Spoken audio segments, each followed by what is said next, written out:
ಕರ್ತನಲ್ಲಿರುವ ಪ್ರೀತಿ ದೇವಜನರೇ, ದೇವರಾಗಿರುವಂಥ ಯೇಸು ಕರ್ತನ ನಾಮದಲ್ಲಿ ಸಂಜೆಗೊಂದು ಸತ್ಯ ಸಂದೇಶ ಅನ್ನುವಂತಹ ಈ ಸಂಚಿಕೆಯಲ್ಲಿ ನಾವು ಮತ್ತೊಂದು ಬಾರಿ ದೇವರ ಸಂದೇಶದೊಟ್ಟಿಗೆ ಕೂಡಿ ಬರುವ ಹಾಗೆಯೂ ಕರ್ತನ ಅನುಗ್ರಹಿಸಿಕೊಟ್ಟಂತಹ ಸಮಯಕ್ಕಾಗಿಯೂ ನಾನು ದೇವರಿಗೆ ಸ್ತೋತ್ರವನ್ನು ಸಲ್ಲಿಸ್ತೇನೆ. ಪ್ರಾರ್ಥನೆಯೊಂದಿಗೆ ನಾವು ಸತ್ಯವೇದ ಅಧ್ಯಯನಕ್ಕಾಗಿ ನಮ್ಮನ್ನು ಸಮರ್ಪಿಸಿಕೊಳ್ಳೋಣ. ಒಳ್ಳೆಯ ತಂದೆ, ನಮ್ಮ ಸರ್ವಶಕ್ತನಾದಂಥ ದೇವರೇ, ನಾವು ಕಾಣುವಂಥ ಭೂಮಿ ಆಕಾಶಗಳೆಲ್ಲವೂ ಸಹ ನಿನ್ನ ವಾಕ್ಯದಿಂದಲೇ ನಿರ್ಮಾಣವಾಗಿರುವುದಕ್ಕಾಗಿ ಸ್ತೋತ್ರ. ನಿಮ್ಮ ಮಾತುಗಳು ನಮಗೆ ಆಧರಣೆಯನ್ನು ಕೊಡುತ್ತದೆ ಮಾತ್ರವಲ್ಲದೆ, ನಿಮ್ಮ ಮಾತುಗಳು ನಮ್ಮ ಬುದ್ಧಿವಾದಗಳನ್ನು ಮಾತ್ರವಲ್ಲದೆ ಆತ್ಮಿಕ ಜೀವಿತದಲ್ಲಿ ಯಶಸ್ಸನ್ನು ಕೊಡುವುದಕ್ಕಾಗಿ ಸ್ತೋತ್ರ. ಈ ಸಂದೇಶವನ್ನು ಕೇಳುತ್ತಾ ಇರುವಂಥ ಒಬ್ಬೊಬ್ಬರ ಸಹೋದರ ಸಹೋದರಿಯರನ್ನು ಮುಟ್ಟಿರಿ, ಅವರ ಮನಕಣ್ಣುಗಳನ್ನು ತೆರೆಪಡಿಸಿರಿ, ಅವರ ಜೀವಿತಗಳನ್ನು ಕಟ್ಟಿರಿ ಅಪ್ಪ. ನಿಮಗೋಸ್ಕರವಾಗಿ ಅವರು ಬಲವಾದಂಥ ಸಾಕ್ಷಿ ಆಗಲಿಕ್ಕಾಗಿಯೂ ಸಹಾಯಿಸಿರಿ ಎಂಬುದಾಗಿ ಪ್ರಾರ್ಥಿಸ್ತೇವೆ. ತಂದೆಯೇ, ನಮ್ಮ ಕೂಡ ಮಾತನಾಡಿ ನಡೆಸಿರಿ, ಪವಿತ್ರಾತ್ಮನ ಆಳ್ವಿಕೆ ಮಾಡಿರಿ, ನಮ್ಮ ರಕ್ಷಕನಾದ ಯೇಸು ಕ್ರಿಸ್ತನ ನಾಮದಲ್ಲಿ ತಂದೆಯೇ, ಆಮೇನ್. ಪ್ರಿಯರೇ, ಈ ಸಮಯದಲ್ಲಿ ನಾವು 1 ಕೊರಿಂಥದವರಿಗೆ ಬರೆದ ಪುಸ್ತಕ 4ನೇ ಅಧ್ಯಾಯ 19 ಮತ್ತು 20ನೇ ವಚನವನ್ನು ಓದಿಕೊಳ್ಳೋಣ. ಆದರೆ ಕರ್ತನ ಚಿತ್ತವಿದ್ದರೆ ನಾನು ಬೇಗ ನಿಮ್ಮ ಬಳಿಗೆ ಬಂದು ಉಬ್ಬಿಕೊಂಡಿರುವವರ ಮಾತನಲ್ಲ, ಅವರ ಶಕ್ತಿಯನ್ನೇ ಗೊತ್ತು ಮಾಡಿಕೊಳ್ಳುವೆನು. ದೇವರ ರಾಜ್ಯವು ಮಾತಿನಲ್ಲಿ ಇಲ್ಲ, ಶಕ್ತಿಯಲ್ಲಿ ಆಧಾರಗೊಂಡಿದೆ. ಕರ್ತನ ಪ್ರೀತಿ ದೇವಜನರೇ, ಈ ಕಡೆಯ ದಿನಮಾನಗಳಲ್ಲಿ ದೇವರ ಮಕ್ಕಳಾಗಿರುವಂತಹ ನಮ್ಮ ಬಾಯಿಗಳಿಗೆ ವಿಶೇಷವಾಗಿ ನಾವು ಯಾವಾಗಲೂ ಸಹ ಒಂದು ನಿಯಂತ್ರಣವನ್ನು ಇಟ್ಟುಕೊಳ್ಳಬೇಕು. ಬಾಯಿಯಲ್ಲಿ ನಾವು ನಿಯಂತ್ರಣ ಇಟ್ಟುಕೊಳ್ಳಲಿಲ್ಲವಾದರೆ ಈ ತುಟಿಗಳೆಂಬ ಕದಗಳು ಯಾವಾಗಲೂ ತೆರೆಯಲ್ಪಡ್ತದೆ. ಜ್ಞಾನೋಕ್ತಿಯಲ್ಲಿ ನಾವು ನೋಡುತ್ತೇವಲ್ವಾ, ನಿಮ್ಮ ತುಟಿಗಳ ಕದಗಳು ಮುಚ್ಚಲ್ಪಡಬೇಕೆಂಬುದಾಗಿ ಹೇಳಲ್ಪಡ್ತದೆ. ಈ ತುಟಿಗಳ ಕದಗಳು ಯಾವಾಗಲೂ ಸಹ ಎಲ್ಲೆಂದರಲ್ಲಾಗೆ ತೆರೆಯಲ್ಪಡುವುದಾದರೆ ಈ ಬಾಯಿಯಲ್ಲಿರುವಂತಹ ನಾಲಿಗೆ ಇದು ಸಿಕ್ಕಿದ ಹಾಗೆ ಕೊಚ್ಚಿಕೊಳ್ಳುವಂಥದ್ದಾಗಿದೆ. ಯಾಕೋಬನ ಬರೆದ ಪುಸ್ತಕದಲ್ಲಿ ನಾವು ತುಂಬ ಸುಂದರವಾಗಿ ಆ ನಾಲಿಗೆಯ ವಿಷಯದಲ್ಲಿ ಮಾತನಾಡುವಂಥದ್ದನ್ನು ನಾವು ನೋಡುತ್ತೇವೆ. ಸರಿ, ಇಲ್ಲಿ ಮುಖ್ಯವಾಗಿ ಮಾತುಗಳ ವಿಷಯದಲ್ಲಿ ನಾವು ಇಂದು ಕರ್ತನ ಸಮ್ಮುಖದಲ್ಲಿ ಧ್ಯಾನಿಸಲ್ಪಡ್ತಾ ಇದ್ದೇವೆ. ಇಂದು ನಾವು ಕೇಳುತ್ತಿರುವಂಥ ಎಲ್ಲ ಮಾತುಗಳು ಸಹ ದೇವರ ಆತ್ಮನಿಂದ ಪ್ರೇರಿತವಾಗಿ ಬರುತ್ತಿರುವಂಥ ಮಾತುಗಳ ಅಥವಾ ಸೈತಾನನಿಂದ ಬರುತ್ತಿರುವಂಥ ಮಾತುಗಳ ಎಂಬುದಾಗಿ ಹೇಳಿ ಅವಲೋಕಿಸಬೇಕು. ಯಾಕಂದರೆ ನಾವು ಈಗ ಕಡೆಯ ದಿನಗಳಲ್ಲಿ ಇದ್ದೇವೆ. ಕಡೆಯ ದಿನಗಳಲ್ಲಿ ಇರುವಂಥ ನಾವು ನಮ್ಮ ಮಾತುಗಳು ವಿಶೇಷವಾಗಿ ಇರುವಂಥದ್ದಾಗಿ ಇರಬೇಕು. ಎಲ್ಲಂದರಲ್ಲಿ ಸಿಕ್ಕಿದ ಹಾಗೆ ಮಾತನ್ನು ಕೊಡುವಂಥದ್ದು, ಬಾಯಿಗೆ ಬಂದಂಥದ್ದನ್ನು ಮಾತನಾಡುವಂಥದ್ದು, ಇವುಗಳೆಲ್ಲದಕ್ಕೂ ಸಹ ನಾವು ದೇವರ ಸಮ್ಮುಖದಲ್ಲಿ ಲೆಕ್ಕವನ್ನು ಕೊಡಲೇಬೇಕಾಗ್ತದೆ. ಮತ್ತಾಯನ ಬರೆದ ಸುವಾರ್ತೆ ಪುಸ್ತಕದಲ್ಲಿ ನಾವು ನೋಡುತ್ತೇವೆ, ಮನುಷ್ಯನು ಸುಮ್ಮನೆ ಮಾತನಾಡುವಂಥ ಪ್ರತಿಯೊಂದು ಮಾತಿಗೂ ಸಹ ಲೆಕ್ಕವನ್ನು ಕೊಡಬೇಕೆಂಬುದಾಗಿ ದೇವರಾಗಿರುವಂಥ ಯೇಸು ಕರ್ತನು ಎಚ್ಚರಿಸುವಂಥದ್ದನ್ನು ನಾವು ನೋಡುತ್ತೇವೆ. ಆದ ಕಾರಣ ಕುಚಿಯದ್ದ ಮಾತುಗಳು, ಸುಳ್ಳು ಮಾತ್ರವಲ್ಲದೆ ಹೊಲಸಾದ ಮಾತುಗಳು ನಿಮ್ಮ ಬಾಯಿಂದ ಬರಬಾರದು ಎಂಬುದಾಗಿ ಹೇಳಿ ಮತ್ತೊಂದು ಪುಸ್ತಕದಲ್ಲಿ ಪೌಲನು ಕೊಲೆಸ ಪುಸ್ತಕದಲ್ಲಿಯೂ ಸಹ ನಿಮ್ಮ ಮಾತುಗಳು ಯಾವಾಗಲೂ ಸಹ ಇರಲಿ ಎಂಬುದಾಗಿ ಹೇಳುವಂಥದ್ದನ್ನು ನಾವು ನೋಡುತ್ತೇವೆ. ಸರಿ ಪ್ರಿಯರೇ, ಹಾಗಾದರೆ ನೋಡುವುದಾದರೆ ನಮ್ಮ ಮಾತುಗಳು ಈ ದಿನಮಾನಗಳಲ್ಲಿ ನಾವು ಕೇಳಿಸಿಕೊಳ್ಳುತ್ತಿರುವಂಥ ಮಾತುಗಳು ಇದು ದೇವರಿಂದ ಬರುವಂಥದ್ದಾಗಿದೆಯಾ ಅಥವಾ ಮನುಷ್ಯನ ಮಾಂಸದ ಮಾತುಗಳ ಅಥವಾ ಸೈತಾನನಿಂದ ಬರುವಂಥದ್ದ ಎಂಬುದಾಗಿ ಹೇಳಿ ನಾವು ಅವಲೋಕಿಸಬೇಕು. ಪರಿಶುದ್ಧ ಗ್ರಂಥದಲ್ಲಿ ನಾವು ನೋಡುವುದಾದರೆ ದೇವರ ಬಾಯಿಂದ ಬರುವಂಥ ಯಾವುದೇ ಮಾತುಗಳಾದರೂ ಸಹ ದೇವರಾತ್ಮ ಪ್ರೇರಿತವಾಗಿ ಬರುವಂಥ ಮಾತುಗಳು, ಪವಿತ್ರಾತ್ಮನಿಂದ ಅಭಿಷೇಕಿಸಲ್ಪಟ್ಟು ಬರುವಂಥ ಮಾತುಗಳು, ಇವುಗಳಲ್ಲಿ ಹೆಮ್ಮೆ ಇರುವುದಿಲ್ಲ. ಈ ಮಾತುಗಳು ಮತ್ತೊಬ್ಬರನ್ನ ಎಂದಿಗೂ ಸಹ ಅದು ಕೀಳರಿಮೆಗೆ ತರುವಂಥದ್ದಾಗಿರೋದಿಲ್ಲ, ಮತ್ತೊಬ್ಬರನ್ನ ಮನನೊಯಿಸುವಂಥದ್ದಾಗಿ ಇರುವುದಿಲ್ಲ. ನಾವು ಎಚ್ಚರಿಕೆಯನ್ನು ತೆಗೆದುಕೊಳ್ಳಬೇಕು. ನಾವು ಈ ದಿನಮಾನಗಳಲ್ಲಿ ಕ್ರಿಸ್ತನಲ್ಲಿರುವಂಥವರಲ್ಲಿ ಕೇಳುತ್ತಿರುವಂಥ ಒಂದೊಂದು ಮಾತುಗಳು ಸಹ ಅದು ದೇವರಿಂದ ಬಂದಂಥದ್ದ ಅಥವಾ ದುರಾತ್ಮನಿಂದ ಬಂದಂಥದ್ದ ಎಂಬುದಾಗಿ ಹೇಳಿ ಅವಲೋಕಿಸಿಕೊಳ್ಳಬೇಕು. ಕೊರಿಂಥ ಸಭೆಯಲ್ಲಿ ಇಂತಹದೇ ಸಮಸ್ಯೆ ಆಗಿತ್ತು. ಅವರು ಸಭೆಯಲ್ಲಿರುವಂಥ ಕೆಲವರು ಉಬ್ಬಿಕೊಂಡಿದ್ದರು, ಮಾತ್ರವಲ್ಲದೆ ಪೌಲನನ್ನು ಸಹ ವಿರೋಧಿಸುವಂಥವರಾಗಿದ್ದರು. ಇವರಿಗೆ ಸುವಾರ್ತೆ ಸಾರಿದ್ದು ಪೌಲನು, ಕರ್ತನ ವಾಕ್ಯದಲ್ಲಿ ನಡೆಸಲ್ಪಟ್ಟಂಥದ್ದು ಪೌಲನು. ಆನಂತರದ ಸಭೆಯನ್ನು ಸ್ಥಾಪನೆ ಮಾಡಿ ಅವರು ಮತ್ತೊಂದು ಕಡೆ ಸುವಾರ್ತೆಗೆ ಹೋಗಲ್ಪಟ್ಟಂಥ ಸಮಯದಲ್ಲಿ ಬೇರೊಂದು ವಿಧವಾದಂಥ ಸುವಾರ್ತೆ ಕೊರಿಂಥ ಸಭೆಗೆ ಬಂದು ಬಿಟ್ಟಿತು. ಆ ಸುವಾರ್ತೆಯಲ್ಲಿ ದೇವರ ಶಕ್ತಿ ಇಲ್ಲ, ಬದಲಾಗಿ ಬರೀ ಮಾತು. ದೇವರ ವಾಕ್ಯಗಳನ್ನು ಕೇಳುವಂಥ ನಮ್ಮ ಜೀವಿತಗಳಲ್ಲಿ ಎಷ್ಟು ವಾಕ್ಯಗಳನ್ನು ಕೇಳುತ್ತೇವೋ, ವಾಕ್ಯಗಳನ್ನು ಧ್ಯಾನಿಸುತ್ತೇವೋ, ಅಷ್ಟೇ ನಾವು ಆತ್ಮಿಕವಾಗಿ ಬಲವನ್ನು ಹೊಂದಿಕೊಳ್ಳುತ್ತೇವೆ. ಬಲವಿಲ್ಲದೆ ಇರುವಂತಹ ವಾಕ್ಯಗಳು, ಇಲ್ಲದೆ ಇರುವಂತಹ ಮಾತುಗಳನ್ನು ಕರ್ತನು ನಮಗೆ ಸತ್ಯವೇದದಲ್ಲಿ ಕೊಟ್ಟಿಲ್ಲ ಪ್ರಿಯರೇ. ಈ ವಾಕ್ಯಗಳು ಎಷ್ಟು ಬಲವಾಗಿದೆ ಎಂಬುದಾಗಿ ನೋಡುವುದಾದರೆ, ಈ ವಾಕ್ಯಗಳಿಂದಾಗಿಯೇ ಭೂಮಿ ಆಕಾಶಗಳು ಉಂಟಾದವು, ಈ ವಾಕ್ಯಗಳಿಂದಾಗಿಯೇ ಭೂಮಿ ಆಕಾಶಗಳು ಸಹ ಅಳಿದು ಹೋಗಲ್ಪಡುತ್ತದೆ ಎಂಬುದಾಗಿ ಹೇಳಿ ಪೇತ್ರನ ಪುಸ್ತಕದಲ್ಲಿ ನಾವು ಓದಿಕೊಳ್ಳುತ್ತೇವೆ. ಜೀವವುಳ್ಳಂತಹ ದೇವರ ವಾಕ್ಯಕ್ಕೆ ಅಷ್ಟು ಬಲವಾದಂತಹ ಶಕ್ತಿ ಉಂಟು. ಈ ವಾಕ್ಯವನ್ನು ಆಧಾರ ಮಾಡಿಕೊಂಡು ಜೀವಿಸಬೇಕಾಗಿರುವಂಥದ್ದು ಯೇಸು ಕರ್ತನಲ್ಲಿರುವಂಥ ನಮ್ಮೆಲ್ಲರಿಗೂ ಸಹ ಉದಾರವಾದಂತಹ ಜವಾಬ್ದಾರಿ ಆಗಿದೆ. ಒಂದು ವೇಳೆ ನಾವು ವಾಕ್ಯವನ್ನು ಬಿಟ್ಟು ನಮ್ಮ ಇಷ್ಟಾನುಸಾರವಾಗಿ ನಾವು ಬದುಕುವಾಗ ಕರ್ತನನ್ನೇ ಬಿಟ್ಟವರಾಗಿರುತ್ತೇವೆ. ಮಾತ್ರವಲ್ಲದೆ ಕರ್ತನ ಮಾತುಗಳಿಗೂ ಕರ್ತನ ಅಭಿಷೇಕಕ್ಕೂ ನಾವು ಬೆಲೆಯನ್ನು ಕೊಡದವರಾಗಿ ಇರುತ್ತೇವೆ. ಹೀಗೆ ಕರ್ತನ ಮಾತುಗಳನ್ನು ನಿರಾಕರಿಸುವಂಥವರು ಎಂದಿಗೂ ಸಹ ಅವರಲ್ಲಿ ನಿತ್ಯ ಜೀವ ಇರೋದಿಲ್ಲ. ಯಾಕಂದರೆ ದೇವರಾಗಿರುವಂಥ ಯೇಸು ಕರ್ತನು ಯೋಹಾನನು ಬರೆದ ಸುವಾರ್ತೆ ಪುಸ್ತಕದಲ್ಲಿ ಹೀಗೆ ಹೇಳಲ್ಪಡ್ತಾರೆ, ನೀವು ನನ್ನ ಮಾತುಗಳನ್ನು ಕೇಳಿದ್ದರಿಂದಲೇ ಶುದ್ಧರಾದಿರಿ ಎಂಬುದಾಗಿ ಹೇಳಿ. ಹೌದು ಪ್ರಿಯರೇ, ದೇವರ ವಾಕ್ಯಗಳಿಗೆ, ದೇವರ ಮಾತುಗಳಿಗೆ ಶುದ್ಧಿ ಮಾಡುವಂತಹ ಅಧಿಕಾರ ಉಂಟು. ಅಂತಹ ಮಾತುಗಳನ್ನು, ವಾಕ್ಯಗಳನ್ನು ದೇವರಾಗಿರುವಂಥ ಕರ್ತನು ನಮಗೆ ಸಭೆಗಳಿಗೆ ಕೊಡಲ್ಪಟ್ಟಿದ್ದಾರೆ. ನಿಮ್ಮ ಸಭೆಗಳಿಗೆ ಕೊಡಲ್ಪಟ್ಟಂಥ ಒಬ್ಬೊಬ್ಬ ದೇವ ಸೇವಕರು ಸಹ ಕರ್ತನ ದೂತನಾಗಿ ಇದ್ದಾರೆ. ಕರ್ತನ ದೂತನಾಗಿರುವಂಥ ಅವರು ನಿಮಗೆ ಬೋಧಿಸುವಂಥ ಒಂದೊಂದು ದೇವರ ಸಂದೇಶಗಳು ಸಹ ದೇವರಿಂದ ಹೊಂದಿಕೊಂಡು ಅವರು ನಿಮಗೆ ಬೋಧಿಸುವವರಾಗಿರುತ್ತಾರೆ. ಅವುಗಳನ್ನು ನೀವು ವಿರೋಧಿಸುವಂಥದ್ದಾಗಲಿ, ಅವುಗಳಿಗೆ ಮತ್ತೊಂದನ್ನು ಸೇರಿಸುವಂಥದ್ದಾಗಲಿ, ತೆಗೆದು ಬಿಡುವಂಥದ್ದಾಗಿರಲಿ, ಅವರನ್ನು ವಿರೋಧಿಸುವಂಥದ್ದಾಗಲಿ, ಅಥವಾ ನಮ್ಮನ್ನೇ ಕುರಿತಾಗಿ ಇವರು ನಮಗೆ ಮನ ಬಂದ ಹಾಗೆ ಮಾತನಾಡ್ತಾ ಇದ್ದಾರೆ ಎಂಬುದಾಗಿ ಹೇಳಿ ನೀವು ಅಂದುಕೊಳ್ಳುವುದಾದರೆ ನಿಶ್ಚಯವಾಗಿ ಕರ್ತನ ಕೋಪಕ್ಕೆ ಗುರಿಯಾಗುವವರಾಗಿರ್ತೀರ. ಪ್ರಿಯರೇ, ಯಾವ ದೇವ ಸೇವಕರು ಸಹ ಮನ ಬಂದ ಹಾಗೆ ಇಷ್ಟಾನುಸಾರವಾಗಿ ನಿಮ್ಮನ್ನು ಬಾಧಿಸಲಿಕ್ಕೂ ನಿಮ್ಮನ್ನು ಕುಗ್ಗಿಸಲಿಕ್ಕೂ ದೇವರ ವಾಕ್ಯವನ್ನು ಉಪಯೋಗಿಸಲಿಕ್ಕೆ ಅಧಿಕಾರವಿಲ್ಲ.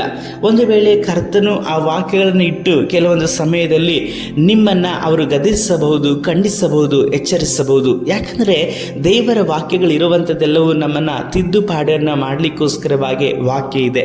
ವಾಕ್ಯವಿಲ್ಲದಿದ್ದರೆ ನಾವು ಕ್ರಿಸ್ತಿಯ ಜೀವಿತದಲ್ಲಿ ಈವರೆಗೂ ಸಹ ಮುನ್ನಡೆಯಲಿಕ್ಕೆ ಸಾಧ್ಯವಾಗ್ತಾ ಇರಲಿಲ್ಲ ಪ್ರಿಯರೇ. ಹಾಗಾಗಿ ದೇವರ ವಾಕ್ಯಗಳನ್ನು ಯಾವಾಗಲೂ ಸಹ ಧ್ಯಾನಿಸುವಂಥ ನಾವು, ಆ ವಾಕ್ಯಗಳು ನಮಗೆ ಮಾತನಾಡುವಂಥ ರೀತಿಯಲ್ಲಿ ನಮ್ಮನ್ನು ಒಪ್ಪಿಸಿಕೊಡುವಾಗ ಕರ್ತನ ಬಲವನ್ನು ನಾವು ಆತುಕೊಳ್ಳುವವರಾಗಿದ್ದೇವೆ. ಆ ಕರ್ತನ ಬಲದಿಂದ ನಾವು ಜೀವಿಸಲ್ಪಡಬಹುದು. ಯಾಕಂದರೆ ಪ್ರತಿಯೊಂದು ದೇವರ ಮಾತುಗಳು ಶಕ್ತಿ ಉಳ್ಳದ್ದಾಗಿ ಇದೆ, ಬಲದಲ್ಲಿ ಇರುವಂಥದ್ದಾಗಿದೆ. ಅದನ್ನೇ ಕುರಿತಾಗಿ ಅಪೊಸ್ತಲನಾದಂಥ ಪೌಲನು ಸಭೆಗೆ ಹೇಳಲ್ಪಡ್ತಾ ಇದ್ದಾನೆ, ಕೊರಿಂಥ ಸಭೆಗೆ ಹೇಳಲ್ಪಡ್ತಾ ಇದ್ದಾರೆ. ಕೊರಿಂಥ ಸಭೆಗೆ ಆತ್ಮೀಕವಾಗಿ ತಂದೆಯಾಗಿದ್ದಂಥವನು ಅಪೊಸ್ತಲನಾದಂಥ ಪೌಲನು. ಆ ಪೌಲನು ಸಭೆಯನ್ನು ಪ್ರೀತಿಸಿದನು, ಸಭೆಗೋಸ್ಕರವಾಗಿ ಪ್ರಾರ್ಥಿಸಿದನು. ನಾನಾ ಇಕ್ಕಟ್ಟುಗಳಿರುವಂಥ ಸಮಯದಲ್ಲೂ ಸಹ ತನ್ನನ್ನೇ ತಾನು ಸುವಾರ್ತೆಗಾಗಿ ಸಮರ್ಪಿಸಿಕೊಂಡು ಆ ಸುವಾರ್ತೆ ನಿಮಿತ್ತವಾಗಿ ಗರ್ಭದವನ್ನು ಧರಿಸಿ ಹೇರಲ್ಪಟ್ಟಂತಹ ಸಭೆಯೇ ಕೊರಿಂಥ ಸಭೆಯಾಗಿತ್ತು. ಈ ಸಭೆಯಲ್ಲಿರುವಂಥ ದೈವಜನ ದೈವ ಮಕ್ಕಳೆಲ್ಲರ ಬಗ್ಗೆ ಪೌಲನಿಗೆ ಒಂದು ದೊಡ್ಡ ಉದ್ದೇಶ ಮಾತ್ರವಲ್ಲದೆ ಅವರ ಎಲ್ಲ ನಡವಳಿಕೆಗಳು ಸಹ ಪೌಲನಿಗೆ ಗೊತ್ತು. ಯಾಕಂದರೆ ಅವನು ಪವಿತ್ರಾತ್ಮ ಭರಿತನು, ಸಂಭಾವಿತನು, ಮಾತ್ರವಲ್ಲದೆ ಪವಿತ್ರಾತ್ಮನಿಂದ ಅಭಿಷೇಕಿಸಲ್ಪಟ್ಟಂಥವನು. ಆ ಕಾಲದಲ್ಲಿ ಯಾವ ಒಂದು ಸುದ್ದಿಗಳು ತಿಳಿಯಬೇಕಾಗಿದ್ರೂ ಸಹ ಪತ್ರಿಕೆಗಳಾಗಿ ಅವರು ತಿಳಿಯಬೇಕಾಗಿತ್ತು. ಆ ಪತ್ರಿಕೆಗಳು ಅವರ ಬಳಿಗೆ ಹೋಗಲಿಕ್ಕಾಗಿ ಸಾಕಷ್ಟು ದಿನಗಳು, ತಿಂಗಳುಗಳೇ ಆಗ್ತಾ ಇತ್ತು. ಆದರೆ ಪೌಲನು ಆ ರೀತಿಯಲ್ಲಿ ಇರಲಿಲ್ಲ. ಪೌಲನು ಪವಿತ್ರಾತ್ಮನ ಮುಖಾಂತರವಾಗಿ ಎಲ್ಲರ ಬಗ್ಗೆಯೂ ಸಹ ತಿಳಿದುಕೊಳ್ಳುವವನಾಗಿದ್ದನು. ಆದುದರಿಂದಲೇ ಅವನು ಮತ್ತೊಂದು ಪತ್ರಿಕೆಯಲ್ಲಿ ಹೇಳ್ತಾನೆ, ನಾನು ದೇಹದಿಂದ ನಿಮ್ಮ ಬಳಿಯಿಂದ ದೂರವಾಗಿದ್ದರೂ ಸಹ ಆತ್ಮದಲ್ಲಿ ನಿಮ್ಮ ಬಳಿಯಲ್ಲೇ ಇದ್ದೇನೆ ಎಂಬುದಾಗಿ ಹೇಳಲ್ಪಡುವಂಥದ್ದನ್ನು ನಾವು ನೋಡುತ್ತೇವೆ. ಹಾಗಾಗಿ ಸಭೆಯಲ್ಲಿರುವಂತಹ ಪ್ರತಿಯೊಬ್ಬರ ವಿಷಯದಲ್ಲೂ ಪ್ರತಿಯೊಬ್ಬರ ನಡವಳಿಕೆಗಳು ಸಹ ಪೌಲನಿಗೆ ಚೆನ್ನಾಗಿ ತಿಳಿದಿದ್ದರಿಂದ ಆತನು ಸಭೆಯಲ್ಲಿ ಕ್ರಮಕ್ಕೆ ಬಾರದೇ ಇರುವಂಥ ಎಷ್ಟೋ ಸಂಗತಿಗಳನ್ನು, ಪೌಲನಿಗೆ ವಿರುದ್ಧವಾಗಿ ನಿಂತಂಥವರು, ದೇವರ ವಾಕ್ಯಕ್ಕೆ ವಿರುದ್ಧವಾಗಿ ನಿಂತಂಥವರು, ಮತ್ತೊಂದು ವಿಧವಾದಂಥ ಬೋಧನೆಯನ್ನು ಸ್ವೀಕರಿಸಲ್ಪಟ್ಟಂಥವರನ್ನು ಕುರಿತಾಗಿ ಪೌಲನು ಪತ್ರಿಕೆಯನ್ನು ಬರೆಯಲ್ಪಡ್ತಾ ಇದ್ದಾನೆ. ಪ್ರಿಯರೇ, ಹೌದು, ಒಬ್ಬ ಆತ್ಮಿಕ ತಂದೆಗೆ ತನ್ನ ಮಕ್ಕಳ ವಿಷಯದಲ್ಲಿ ಯಾವಾಗಲೂ ಸಹ ಜವಾಬ್ದಾರಿ ಇರುವಂಥದ್ದಾಗಿದೆ. ನಿಮಗೆ ಕೊಡಲ್ಪಟ್ಟಿರುವಂಥ ಸಭಾಪಾಲಕರಿಗೆ ನಿಮ್ಮ ಮೇಲೆ ಒಂದು ಜವಾಬ್ದಾರಿ ಇದೆ. ನಿಮ್ಮ ಕರೆಯುವಿಕೆ ಅವರಿಗೆ ಚೆನ್ನಾಗಿ ಗೊತ್ತು. ದೇವರು ಯಾವುದಕ್ಕೋಸ್ಕರವಾಗಿ ನಿಮ್ಮನ್ನು ಆರಿಸಿ ತೆಗೆದುಕೊಂಡಿದ್ದಾರೆ ಎಂಬುದಾದಂಥ ತಿಳುವಳಿಕೆಯೂ ಸಹ ಅವರಿಗಿದೆ. ಹಾಗಾಗಿ ಅವರು ಕೆಲವೊಂದು ಸಮಯದಲ್ಲಿ ನಿಮ್ಮನ್ನು ಗದರಿಸಬಹುದು, ಕೆಲವೊಂದು ಸಮಯದಲ್ಲಿ ನಿಮ್ಮನ್ನು ಅವರು ಬಾಧಿಸಲ್ಪಡುವಂತಹ ರೀತಿಯಲ್ಲಿ ನಡೆದುಕೊಂಡರೂ ಸಹ ಅದು ನಿಮ್ಮ ಆತ್ಮಕ್ಕೆ ಪ್ರಯೋಜನವಾಗಿದೆ. ಆದರೆ ನಿಮ್ಮ ಶರೀರವು ಅದನ್ನು ಸ್ವೀಕರಿಸದೇ ಇರುವಂತಹ ಸಮಯದಲ್ಲಿ ಅವರಿಗೆ ವಿರುದ್ಧವಾಗಿ ಮಾತನಾಡುವ ಹಾಗೆ ನಿಮ್ಮ ಮನಸ್ಸುಗಳು ಆಲೋಚನೆಗಳನ್ನು ಪ್ರೇರೇಪಿಸುವಾಗ ನೀವು ಅವರಿಗೆ ವಿರುದ್ಧವಾಗಿ ಮಾತನಾಡುವಾಗ ಕರ್ತನಿಗೆ ವಿರುದ್ಧವಾಗಿ ನಿಲ್ಲುವವರಾಗಿ ಇರ್ತೀರಿ. ಸತ್ಯವೇದದಲ್ಲಿ ಈ ಸಂಗತಿಗಳನ್ನು ನಾವು ಅನೇಕರನ್ನು ಕುರಿತಾಗಿ ನೋಡುತ್ತೇವೆ. ಆದಿ ಪುಸ್ತಕದಲ್ಲಿ ನೋಡುವುದಾದರೆ, ವಿಮೋಚನೆ ಕಾಂಡ ಪುಸ್ತಕಗಳಲ್ಲಿ, ಅರಣ್ಯಕಾಂಡ ಪುಸ್ತಕದಲ್ಲಿ ನೋಡುವುದಾದರೆ, ದೇವರ ಮನುಷ್ಯನಾದಂಥ ಮೋಶೆಯನ್ನು ವಿರೋಧಿಸಲ್ಪಟ್ಟಂಥವ್ರು ಎಷ್ಟೋ ಮಂದಿ ವಿರೋಧಿಸಲ್ಪಟ್ಟರು. ಆದರೆ ವಿರೋಧಿಸಲ್ಪಟ್ಟಂತ ಒಬ್ಬರಾದರೂ ಸಹ ವಿರೋಧಿಸಲ್ಪಟ್ಟು ಹಾಗೆ ಸುಮ್ಮನಿದ್ರ ದೇವರಿಂದ ಅವರು ಬಾಧೆಗೆ ಒಳಗಾಕಲ್ಪಟ್ಟರು, ದೇವರಿಂದ ತೀರ್ಪನ್ನು ಹೊಂದಿಕೊಂಡರು. ಕೆಲವರನ್ನ ಪಾತಾಳವು ಬಾಯಿಗೆರೆದು ನುಂಗಿ ಬಿಟ್ಟಿತು, ಕೆಲವೊಂದನ್ನ ಕರ್ತನ ಅಗ್ನಿಯು ಸುಟ್ಟು ಬಿಟ್ಟಿತು. ಮಾತ್ರವಲ್ಲದೆ ಕೆಲವು ಜನಗಳನ್ನ ಕರ್ತನು ಆ ವ್ಯಾಧಿಗಳಿಂದ ಸಾಯಲ್ಪಡುವ ಹಾಗೆ ಮಾಡಲ್ಪಟ್ಟರು. ಯಾಕೆಂಬುದಾಗಿ ನೋಡುವುದಾದರೆ, ಆ ಜನಗಳ ಉಪಯೋಗಕ್ಕೋಸ್ಕರವಾಗಿ ಕೊಡಲ್ಪಟ್ಟಂತ ದೇವ ಮನುಷ್ಯನು ಮೋಶೆ ಆಗಿದ್ದನು. ಹೌದು ಪ್ರಿಯರೇ, ಇಸ್ರಾಯೇಲರನ್ನ ನಡೆಸುವುದಕ್ಕೋಸ್ಕರವಾಗಿ ದೇವರಾಗಿರುವಂತ ಕರ್ತನ ಮೋಶೆಯನ್ನ ನೇಮಿಸಲ್ಪಟ್ಟರು. ಮೋಶೆ ಇಸ್ರಾಯೇಲರಿಗೆ ಪ್ರಯೋಜನವಾಗಿ ಇದ್ದಂತಹ ದೇವ ಮನುಷ್ಯನು. ಮೋಶೆಯಿಂದಾಗಿ ಅವರು ಪೋಷಣೆಯನ್ನು ಹೊಂದಿಕೊಂಡರು. ಮೋಶೆಯಿಂದಾಗಿ ಎಷ್ಟೋ ಜನಗಳು ಕರ್ತನ ಕೋಪದಿಂದ ಪಾರಾದರು. ಮಾತ್ರವಲ್ಲ, ಇಡೀ ಇಸ್ರಾಯೇಲ್ ಸಂತಾನವನ್ನು ಮುಗಿಸಬೇಕೆಂಬುದಾದಂತಹ ತೀರ್ಮಾನದಲ್ಲಿದ್ದಂತಹ ಕರ್ತನು ಮೋಶೆ ನಿಮಿತ್ತವಾಗಿ ಸಂತಾನವನ್ನು ನೇಮಿಸಲ್ಪಡುತ್ತೇನೆ ಎಂಬುದಾಗಿ ಹೇಳುವಾಗಲೂ ಸಹ ಕರ್ತನ ಸಮ್ಮುಖದಲ್ಲಿ ಮೊಣಕಾಲೂರಿ ಆ ಜನಗಳಿಗೋಸ್ಕರವಾಗಿ ಬೇಡಲ್ಪಟ್ಟಂತ ದೈವ ಮನುಷ್ಯನು ಮೋಶೆಯಾಗಿದ್ದನು. ಮೋಶೆಯ ಪ್ರಾರ್ಥನೆಗೆ ದೇವರ ಬಳಿಯಿಂದ ಉತ್ತರ ಸಿಗಲ್ಪಡ್ತಾ ಇತ್ತು. ದೇವರು ಮೋಶೆಯನ್ನು ಚೆನ್ನಾಗಿ ಅರಿತುಕೊಂಡಿದ್ದನು. ಮಾತ್ರವಲ್ಲದೆ ದೇವರ ಗುಣಾತಿಶಯಗಳು ಸಹ ಮೋಶೆಗೆ ಚೆನ್ನಾಗಿ ಗೊತ್ತಿತ್ತು. ಆದುದರಿಂದಲೇ ಮೋಶೆ ಪ್ರಾರ್ಥಿಸುವಾಗ, ದೇವರೇ, ನೀವು ದಯೆಯು ಕನಿಕರವು ಪೂರ್ಣ ಪ್ರೀತಿಯುಳ್ಳವನು, ಪಾಪಗಳನ್ನು ಕ್ಷಮಿಸುವ ದೇವರು, ದೀರ್ಘ ಶಾಂತನೆ ಎಂಬುದಾಗಿ ಹೇಳಿ ದೇವರ ಸ್ವಭಾವಗಳನ್ನ ದೇವರ ಸಮ್ಮುಖದಲ್ಲಿ ಅವನು ಪ್ರಾರ್ಥನೆ ಮಾಡಿ ದೇವರಿಗೆ ತಿಳಿಸಲ್ಪಡುವಂಥದ್ದನ್ನು ನಾವು ನೋಡುತ್ತೇವೆ. ಪ್ರಿಯರೇ, ಒಬ್ಬೊಬ್ಬ ದೈವ ಸೇವಕರು ಸಹ ದೇವರನ್ನ ಒಂದೊಂದು ವಿಶೇಷವಾದ ರೀತಿಯಲ್ಲಿ ಅರಿತುಕೊಂಡವರಾಗಿರುತ್ತಾರೆ. ಒಬ್ಬೊಬ್ಬರಿಗೂ ಸಹ ದೇವರಾಗಿರುವಂಥ ಕರ್ತನು ತನ್ನ ಪ್ರಕಟಣೆಯ ಮುಖಾಂತರವಾಗಿ ಪ್ರಕಟಿಸಿಕೊಂಡಿರಲ್ಪಡುತ್ತಾರೆ. ಆದ್ದರಿಂದ ಪ್ರತಿಯೊಬ್ಬ ದೇವ ಸೇವಕರು ಸಹ ನಿಮ್ಮ ಪ್ರಯೋಜನಾರ್ಥಕವಾಗಿ ಕೊಡಲ್ಪಟ್ಟಿದ್ದಾರೆ. ಅಂದರೆ ನಿಮ್ಮ ಸಭೆಯ ಸಭಾಪಾಲಕರು ನಿಮ್ಮ ಪ್ರಯೋಜನಾರ್ಥಕವಾಗಿ ಕೊಡಲ್ಪಟ್ಟಿದ್ದಾರೆ. ಅವರ ಮುಖಾಂತರವಾಗಿ ನೀವು ಸವೆಸಬೇಕಾದಂಥ ಮಾರ್ಗಗಳು ಅನೇಕ. ಅವರ ಮುಖಾಂತರವಾಗಿ ನೀವು ಕರ್ತನಿಗೋಸ್ಕರವಾಗಿ ಮಾಡಬೇಕಾದಂಥ ಕಾರ್ಯಗಳು ಸಹ ಅಧಿಕವಾದದ್ದು. ಅವರ ಮುಖಾಂತರವಾಗಿ ನೀವು ಕರ್ತನನ್ನು ತಿಳಿದುಕೊಳ್ಳಲು ಕರ್ತನಿಗೋಸ್ಕರವಾಗಿ ವಿಶೇಷವಾದಂತಹ ಯಜ್ಞವಾಗಿ ನೀವು ಸಮರ್ಪಿಸಿಕೊಳ್ಳಬೇಕಾದರೆ ನೀವು ನಿಮಗೆ ಕೊಡಲ್ಪಟ್ಟಂತ ದೈವ ಸೇವಕರ ಕೈ ಕೆಳಗಡೆ ಇರುವಂಥದ್ದು ಉತ್ತಮವಾದಂಥದ್ದು.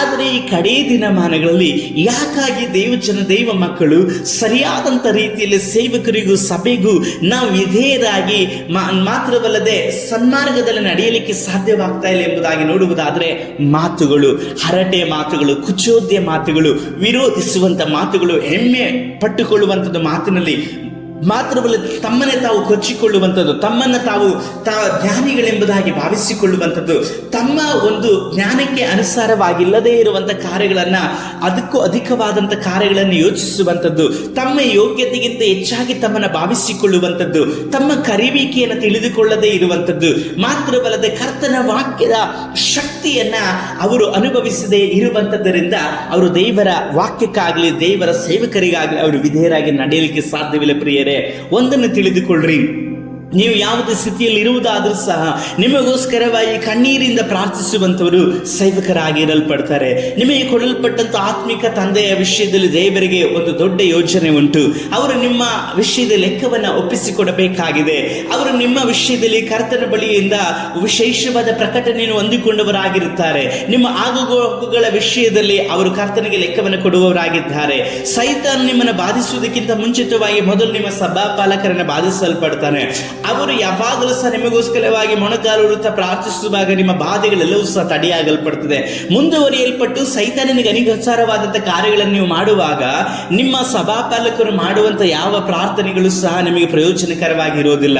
ಯಾಕಂದ್ರೆ ನೀವು ಅವರನ್ನು ವಿರೋಧಿಸಲ್ಪಟ್ರಿ, ಯಾಕಂದ್ರೆ ನೀವು ಅವರನ್ನು ಬಾಧಿಸಲ್ಪಟ್ರಿ, ಅವರ ಮಾತುಗಳನ್ನು ನೀವು ತಿರಸ್ಕಾರ ಮಾಡಲ್ಪಟ್ಟು ನಿಮ್ಮ ಮಾತುಗಳನ್ನ ನೀವು ಹೆಚ್ಚಾಗಿ ತಿಳಿದುಕೊಂಡು ನಿಮ್ಮ ಮಾತುಗಳನ್ನ ಮುಂದುವರಿಸಲಿಕ್ಕಾಗಿ ನೋಡಲ್ಪಟ್ರಿ.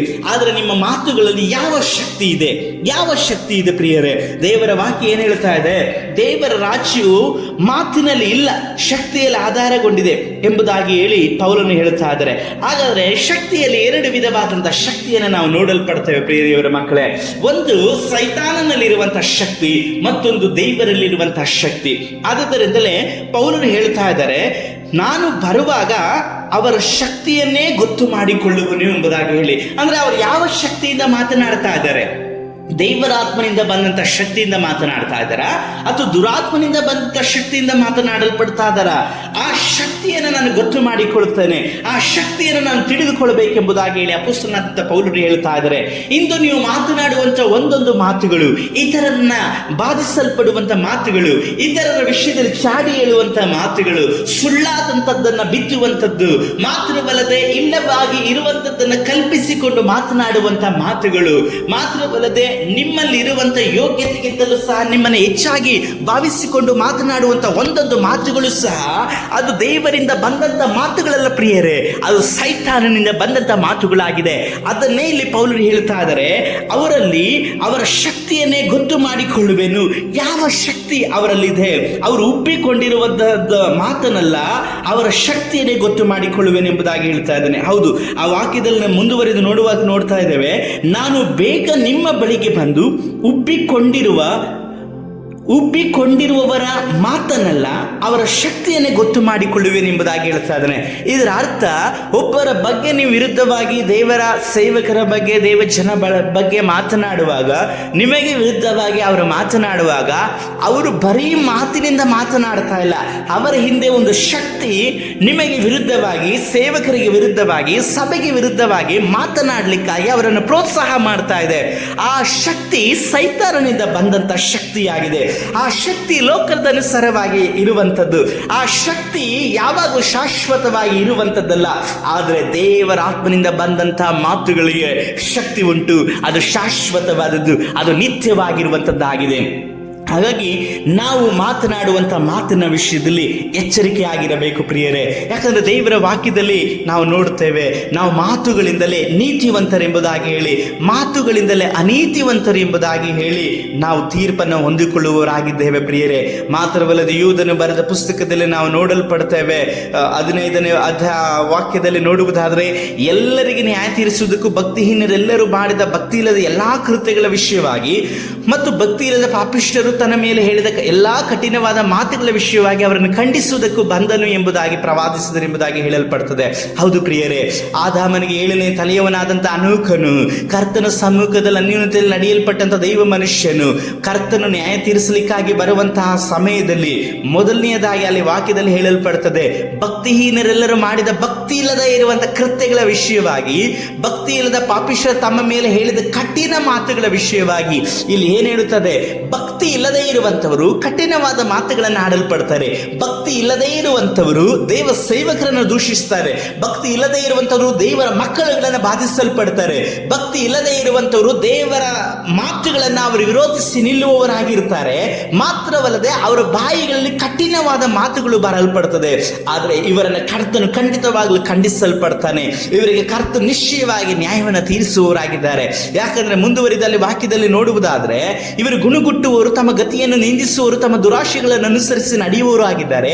ಇವರ ಬಾಯಿಂದ ದೊಡ್ಡ ದೊಡ್ಡ ಮಾತುಗಳು ಬರುತ್ತವೆ. ಇವರ ಸ್ವಪ್ರಯೋಜನಕ್ಕಾಗಿ ಮುಖಸ್ತುತಿ ಮಾಡುತ್ತಾರೆ ಎಂಬುದಾಗಿ ಹೇಳ್ತಾರೆ.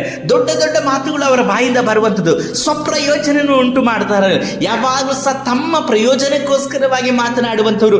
ತಾವೇ ಎಲ್ಲದರಲ್ಲೂ ಮುಂದೆ ಇರಬೇಕು, ತಮ್ಮ ಮಾತುಗಳನ್ನು ಅಡೆಯಬೇಕು, ತಾವೇ ಎಲ್ಲರ ಮುಂದೆ ಕಾಣಿಸಿಕೊಳ್ಳಬೇಕು, ತಮ್ಮ ಹೆಸರು ದೊಡ್ಡದಾಗಿ ಇರಬೇಕು, ತಮ್ಮ ಆಸ್ತಿ ಪಾಸ್ತಿಗಳನ್ನು ಅವರು ಉಳಿಸಿಕೊಳ್ಳಬೇಕು. ಮಾತ್ರವಲ್ಲ, ತಮಗೆ ಯಾವುದು ನಷ್ಟವಾಗುವಂಥದ್ದನ್ನು ಅವರು ಬಯಸೋದೇ ಇಲ್ಲ. ಇಂಥವರ ವಿಷಯದಲ್ಲಿ ಕರ್ತನು ನಿಶ್ಚಯವಾಗಿ ನ್ಯಾಯವನ್ನು ತೀರಿಸುವವರಾಗಿರ್ತಾರೆ. ಯಾಕಂತಂದ್ರೆ ಇವರು ಭಕ್ತಿಗೆ ವಿರುದ್ಧವಾಗಿ ನಡೆಯುವಂಥವ್ರು, ತಮ್ಮ ಆಸೆಗೆ ಅನುಸಾರವಾಗಿ ನಡೆಯುವಂಥವ್ರು, ಕರ್ತನ ವಾಕ್ಯಗಳಿಗೆ ಅವರು ಮಾತುಗಳಿಗೆ ಲಕ್ಷ್ಯವನ್ನು ಕೊಡದಂತೆ ತಮ್ಮ ಇಷ್ಟಾನುಸಾರವಾಗಿ ಅವರು ನಡೆಯುವಂಥವರಾಗಿರ್ತಾರೆ. ಅವರು ಮುಖಸ್ತುತಿಯನ್ನು ಮಾಡ್ತಾರೆ. ಅವರು ಜೊತೆಯಲ್ಲಿ ಇರುವಂಥವರ ಒಂದು ರೀತಿಯಲ್ಲಿ, ಇಲ್ಲದೇ ಇರುವಂತಹ ಸಮಯದಲ್ಲಿ ಒಂದು ರೀತಿಯಲ್ಲಿ ಮಾತನಾಡುವಂಥದ್ದು, ಈ ರೀತಿಯಲ್ಲಿ ಮುಖಸ್ತುತಿ. ಆದರೆ ನಮ್ಮ ದೇವರಾಗಿರುವಂಥ ಕರ್ತನ ಮುಖಸ್ತುತಿಯನ್ನು ಮಾಡುವಂಥವರಲ್ಲ, ಅವರು ಹೃದಯಗಳನ್ನು ನೋಡುವಂಥ ದೇವರಾಗಿದ್ದಾರೆ ಪ್ರಿಯರೇ. ಆದ ಕಾರಣ ನಾವು ಎಚ್ಚರಿಕೆಯಾಗಿರೋಣ. ಈ ಕಡೇ ದಿನಮಾನಗಳಲ್ಲಿ ಮಾತನಾಡುವಂಥ ಒಂದೊಂದು ಮಾತುಗಳ ವಿಷಯದಲ್ಲಿ ಎಚ್ಚರಿಕೆ ಆಗಿರ್ರಿ ಪ್ರಿಯ ದೇವರ ಮಕ್ಕಳೇ. ನಿಮ್ಮ ಬಾಯಲ್ಲಿ ಯಾವ ಕೆಟ್ಟ ಮಾತುಗಳು ಬೇಡ. ಹೊಲಸಾದಂಥ ಮಾತುಗಳು ನಿಮ್ಮ ಭಕ್ತಿಯನ್ನು ವೃದ್ಧಿ ಮಾಡಲಿಕ್ಕೆ ಸಾಧ್ಯವಿಲ್ಲ. ಕುಚಿಯೋದ್ಯ ಮಾತುಗಳು ಅದು ನಿಮ್ಮ ಭಕ್ತಿಯನ್ನು ವೃದ್ಧಿ ಮಾಡೋದಿಲ್ಲ. ಮಾತ್ರವಲ್ಲ, ಸುಳ್ಳಾದ ಮಾತುಗಳು ಸೈತಾನನ ಆಹಾರಕ್ಕೆ ನೀವು ಹೋಗಲ್ಪಡುವುದಕ್ಕೆ, ಅವನ ಬಾಯಿಗೆ ಹೋಗಲಿಕ್ಕೆ ಮಾರ್ಗವಾಗಿರಲ್ಪಡ್ತದೆ. ಇತರ ವಿಷಯದಲ್ಲಿ ದೂರನ್ನೇ ಹೇಳುವಂಥದ್ದು, ಚಾಡಿಯನ್ನೇ ಹೇಳುವಂಥದ್ದು, ಮಾತ್ರವಲ್ಲ ದೇವ ಸೇವಕರನ್ನು ವಿರೋಧಿಸಿ ನಡೆಯುವಂಥದ್ದು, ಸಭೆಗೆ ವಿರುದ್ಧವಾಗಿ ನಿಂತುಕೊಳ್ಳುವಂಥದ್ದು, ಸೇವಕರಿಗೆ ವಿರುದ್ಧವಾಗಿ ನಿಂತುಕೊಳ್ಳುವಂಥದ್ದು, ಸೇವೆಗಳನ್ನು ಹಾಳು ಮಾಡುವಂಥದ್ದು, ಸಭೆಗಳನ್ನು ಹಾಳು ಮಾಡಲಿಕ್ಕಾಗಿ ಇಂದು ಅನೇಕ ವಿಧವಾಗಿ ಸೈತಾನನ ಮಾತುಗಳಿಂದ ಬಾಧಿಸಲ್ಪಡುತ್ತಾನೆ. ಮಾತುಗಳಿಂದ ಅನೇಕ ಆತ್ಮಗಳನ್ನು, ಅನೇಕ ದೇವ ಮಕ್ಕಳನ್ನು ಸೆರೆಯಲ್ಲಿ ಇಡಲ್ಪಡ್ತಾ ಇದ್ದಾನೆ. ಇನ್ನು ಎಷ್ಟೋ ವಿಧವಾದಂತಹ ಸಭೆಗಳು ಯಾವುದರಿಂದ ಒಡೆದು ಹೋಗಲ್ಪಡ್ತಾ ಇದೆ ಗೊತ್ತಾ ಪ್ರಿಯ ದೇವರ ಮಕ್ಕಳೇ? ಮಾತುಗಳಿಂದ. ಕೆಲವರು ಮಾತುಗಳಿಂದ ಸಭೆಗಳನ್ನು ಬಿಡಲ್ಪಡ್ತಾರೆ, ಕೆಲವರು ಮಾತುಗಳನ್ನಾಡಿ ಇತರರನ್ನು ನೋಯಿಸಲ್ಪಡ್ತಾರೆ, ಕೆಲವರು ತಮ್ಮ ಮಾತುಗಳನ್ನು ಅಡಿಯಲ್ಪಡಬೇಕೆಂಬುದಾಗಿ ಹೇಳಿ ಬಯಸಲ್ಪಡ್ತಾರೆ. ಇದಕ್ಕೋಸ್ಕರವಾಗಿ ನಾವು ಸಭೆಗೆ ಬರ್ತಾ ಇಲ್ಲ. ಸಭೆಗೆ ಬರ್ತಾ ಇರೋದು ಒಂದೇ ಒಂದು ಉದ್ದೇಶ, ನಾವು ಕರ್ತನನ್ನು ಅರಿತುಕೊಂಡು ಆತನ ರಾಜ್ಯಕ್ಕಾಗಿ ಹೋಗಲಿಕ್ಕೋಸ್ಕರವಾಗಿ. ಸಭೆ ಅಂಗವಾಗಿರೋದ್ರಿಂದ ಆ ಅಂಗದಲ್ಲಿ ನಮ್ಮ ಪಾಲುಗಾರಿಕೆ ಏನಿದೆ ಅದನ್ನು ನೆರವೇರಿಸಲಿಕ್ಕಾಗಿ ನಾವು ಸಭೆಯಲ್ಲಿ ಇದ್ದೇವೆ ಪ್ರಿಯರೇ. ಹೌದು, ನಮ್ಮ ಶರೀರದಲ್ಲಿ ನಾನಾ ವಿಧವಾದ ಅಂಗಗಳಿದೆ. ಆ ಎಲ್ಲ ಅಂಗಗಳಿಗೂ ಒಂದೊಂದು ಕೆಲಸ ಕಾರ್ಯಗಳುಂಟು. ಆ ಅಂಗಗಳಿಗೂ ತಮಗೆ ನೇಮಿಸಲ್ಪಟ್ಟಂತ ಕಾರ್ಯಗಳನ್ನು ಮಾತ್ರ ಮಾಡಲ್ಪಡ್ತಾರೆ. ಅದನ್ನು ಬಿಟ್ಟು ಬೇರೆ ಕಾರ್ಯಗಳನ್ನು ಅಂಗಗಳು ಮಾಡೋದಿಲ್ಲ. ಅದೇ ರೀತಿಯಲ್ಲಿ ನಾವು ಸಭೆಯಲ್ಲಿ ಯಾಕಾಗಿ ದೇವರಿಂದ ಆರಿಸಿ ತೆಗೆದುಕೊಳ್ಳಲ್ಪಟ್ಟು ಸಭೆ ಎಂಬ ದೇಹದಲ್ಲಿ ಸೇರಿಸಲ್ಪಟ್ಟಿದ್ದೇವೆ. ಆ ದೇಹದಲ್ಲಿ ನಾನು ಯಾವ ಅಂಗವಾಗಿದ್ದೇನೆ? ನನ್ನ ಕೆಲಸ ಏನು? ನಾನು ಸುವಾರ್ತೆ ಸಾರುವವನ, ನಾನು ಬೋಧಿಸುವಂಥವನ್ನ, ನಾನು ಪ್ರವಾದಿಸುವಂಥವನ, ನಾನು ಇತರರಿಗೆ ಉಪದೇಶ ಮಾಡುವಂಥವನ್ನ, ಸಂತೈಸುವವನ, ಆಧರಿಸುವವನ, ಕೊಡುವವನ, ಕೆಲಸ ಕಾರ್ಯಗಳನ್ನು ಮಾಡುವವನ, ಊಟ ಬಡಿಸುವವನ, ಸಭೆಯಲ್ಲಿ ಯಾವ ಕೆಲಸ ಕಾರ್ಯಗಳಲ್ಲಿ ಕರ್ತ ನಿಮ್ಮನ್ನು ನೇಮಿಸಿದ್ದಾನೋ ಆ ವಿಷಯದಲ್ಲಿ ನಿಮ್ಮ ಮನಸ್ಸು ಆತೊರೆಯುವಾಗ, ಅದಕ್ಕೆ ಕರ್ತನ ಸಮ್ಮುಖದಲ್ಲಿ ಕಾದುಕೊಂಡು ವಾಕ್ಯವನ್ನು ಧ್ಯಾನಿಸಿ ಪವಿತ್ರಾತ್ಮನ ಆಲೋಚನೆ ತೆಗೆದುಕೊಂಡು ಒಪ್ಪಿಸಿಕೊಟ್ಟು ಜೀವಿಸುವಾಗ ನಿಮಗೂ ಆಶೀರ್ವಾದ, ಅದು ಸಭೆಗೂ ಆಶೀರ್ವಾದವಾಗಿರಲ್ಪಡ್ತದೆ ಪ್ರಿಯರೇ. ಆದ್ದರಿಂದ ನೀವು ಯಾವ ಶಕ್ತಿಯನ್ನು ಆಧಾರ ಮಾಡಿಕೊಂಡಿದ್ದೀರಿ ಯಾವಾಗಲೂ ನೆನಪು ಮಾಡಿಕೊಳ್ಳ್ರಿ.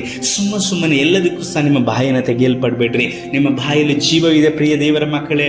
ಮತ್ತೊಬ್ಬರಿಗೆ ಜೀವವನ್ನು ಕೊಡ್ಬೋದು, ನಿಮ್ಮ ಮಾತಿನಿಂದ ಮತ್ತೊಬ್ಬರನ್ನು ಸಾಯಿಸಲು ಬಿಡ್ಬೋದು. ಅಷ್ಟು ಜೀವ ನಿಮ್ಮ ಬಾಯಲ್ಲಿದೆ. ಆದ್ದರಿಂದ ಜೀವವನ್ನು ಕೊಡುವಂಥ ಮಾತುಗಳನ್ನು ಆಡೋಣ. ಅದು ದೇವರ ಶಕ್ತಿಯೇ ಆದಂಥದ್ದಾಗಿದೆ. ಯಾಕಂದರೆ ದೇವರ ಬಾಯಿಯ ಮಾತು ಶಕ್ತಿಯಿಂದ ಕೂಡಿರುವಂಥದ್ದಾಗಿದೆ. ಅದು ಇತರರಿಗೆ ಜೀವವನ್ನು ಕೊಡುವಂಥದ್ದಾಗಿದೆ. ದೇವರಾಗಿರುವಂಥ ಯೇಸು ಕರ್ತನ ನಾವು ನೋಡುತ್ತೇವೆ. ಲಾಜರನ್ನು ಹೂಣಲ್ಪಟ್ಟಂಥ ಸಮಾಧಿಯ ಬಳಿಯಲ್ಲಿ ಬಂದು ಲಾಜರನ್ನೇ ಎದ್ದು ಹೊರಗೆ ಬಾ ಎಂಬುದಾಗಿ ಹೇಳುವಾಗ ಒಂದೇ ಒಂದು ಮಾತಿನಿಂದ ಅವನು ಎದ್ದು ಬಂದನು. ಹೌದು ಪ್ರಿಯರೇ, ಆತನ ಮಾತುಗಳಿಗೆ ಶಕ್ತಿ ಉಂಟು, ಬಲ ಉಂಟು. ಆ ಮಾತುಗಳನ್ನು ನಿಮ್ಮಲ್ಲಿ ಇಡಲ್ಪಟ್ಟಿದ್ದಾರೆ. ಆ ಮಾತುಗಳಿಗೆ ಅನುಸಾರವಾಗಿ ವಿಧೇಯರಾಗಿ ನಮ್ರತೆಯಿಂದ ನಡೆದುಕೊಳ್ಳುವಾಗ ಕರ್ತನ ಮಾತುಗಳು ನಿಮ್ಮಲ್ಲಿ ಶಕ್ತಿಯಾಗಿ ಬಲವಾಗಿ ಕಾರ್ಯವನ್ನು ಮಾಡುವಂಥದ್ದನ್ನು ನೀವು ನೋಡಲ್ಪಡ್ತೀರಾ. ಪ್ರಾರ್ಥಿಸೋಣ. ಸರ್ವಶಕ್ತನಾದಂಥ ದೇವರೇ, ನಿಮ್ಮ ರಾಜ್ಯವು ಬರೀ ಬಾಯಿ ಮಾತಿನಿಂದ ಇಲ್ಲಪ್ಪ, ಶಕ್ತಿಯಲ್ಲಿ ಆಧಾರಗೊಂಡಿರೋದ್ರಿಂದ ನಾವು ನಿಮ್ಮ ಆತ್ಮನ ಶಕ್ತಿಯಿಂದ ಕರ್ತನ ಜೀವಿಸಲಿಕ್ಕಾಗಿ ನಮಗೆ ಸಹಾಯ ಮಾಡಿ. ಸುಮ್ಮನೆ ಯಾವ ಮಾತುಗಳನ್ನು ಸಹ ಮಾತನಾಡದ ಹಾಗೆ ನಿಮ್ಮಲ್ಲಿ ಭಯಭಕ್ತಿ ಉಳ್ಳವರಾಗಿ ಜೀವಿಸುವ ಹಾಗೆ ಕೃಪೆ ಮಾಡಿರಿ. ನಮ್ಮ ರಕ್ಷಕನಾದ ಯೇಸು ಕರ್ತ ನಾಮದಲ್ಲಿ ತಂದೆಯೇ, ಆಮೇನ್. ಕರ್ತನಲ್ಲೂ ಪ್ರೀತಿ ದೇವಿ ಜನರೇ, ಈ ಸಂದೇಶವು ನಿಮಗೆ ಪ್ರಯೋಜನಕರವಾಗಿ ಇರುವುದಾದರೆ ಇದನ್ನು ಮತ್ತೊಬ್ಬರಿಗೆ ಕಳುಹಿಸಲ್ಪಡ್ರಿ. ಮಾತ್ರವಲ್ಲದೆ ನಿಮ್ಮ ಯಾವುದೇ ಪ್ರಾರ್ಥನೆ ಮನೆಗಳಿರೋದಾದರೂ ನಮಗೆ ನೀವು ಕರೆಯನ್ನು ಮಾಡಿ ನಾವು ನಿಮಗೋಸ್ಕರವಾಗಿ ಪ್ರಾರ್ಥಿಸ್ತೇವೆ. ಮಾತ್ರ ಕರ್ತನ ಚಿತ್ತ ಬರೋಣ ತಡವಾಗಿರುವುದಾದರೆ ಮುಂದಿನ ವಾರದಲ್ಲಿ ನಾವು ಮತ್ತೊಂದು ಸಂಜೆಗೊಂದು ಸತ್ಯ ಸಂದೇಶದಲ್ಲಿ ಕಾಣಿಸಿಕೊಳ್ಳೋಣ. ಕರ್ತ ನಿಮ್ಮನ್ನು ಆಶೀರ್ವಾದ ಮಾಡಲಿ. ನಮಗೋಸ್ಕರವಾಗಿ ಪ್ರಾರ್ಥನೆ ಮಾಡಿರಿ. ಕರ್ತ ನಿಮ್ಮನ್ನು ಆಶೀರ್ವಾದ ಮಾಡಲಿ. ಶುಭ ಸಂಜೆ. ಆಮೇಲೆ.